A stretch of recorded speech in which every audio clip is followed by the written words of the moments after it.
Article 9 कहता है कि नागरिकता का परित्याग, अर्थात नागरिकता की समाप्ति कैसे होगी। क्योंकि जहां आर्टिकल 5, 6, 7, 8 में बात कर रहे थे कि नागरिकता हम कैसे प्राप्त करेंगे, नागरिकता भारत का नागरिक कोई अगर बनना चाहे तो वो कैसे बन सकता है, तो उसमें हमने पढ़ा कि भाई अधिवास के आधार पर बन सकता है, या भारत का कोई भी व्यक्ति नागरिक पंजीकरण के आधार पर बन सकता है। यदि कोई सुदूर क्षेत्र का है तो वो उसके माता पिता यदि भारत में जन्मे हों, दादा दादी जन्मे हो तो वो बन सकता है।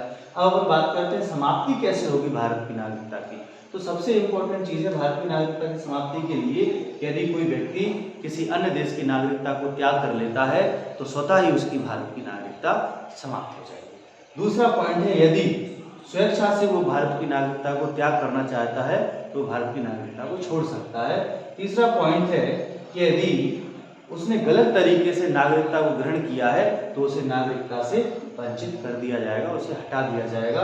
चौथा तरीका है, यदि कोई व्यक्ति संविधान के प्रति अनिष्ठा जताता है तो भी उसे हम भारत की नागरिकता से हटा सकते हैं, वंचित कर सकते हैं। और अगला पॉइंट है पांचवा, यदि कोई भारत का नागरिक शत्रु देश की सहायता करता है, शत्रु देश को सपोर्ट करता है, भारत के विरुद्ध कोई कार्य करता है तो भी हम उसे भारत की नागरिकता से हटा सकते हैं, वंचित कर सकते हैं। अर्थात अनुच्छेद 9 में भारत की नागरिकता का परित्याग किया गया है और ये आर्टिकल बहुत इंपॉर्टेंट है, नागरिकता का सबसे महत्वपूर्ण आर्टिकल है, वेरी वेरी इंपॉर्टेंट आर्टिकल है।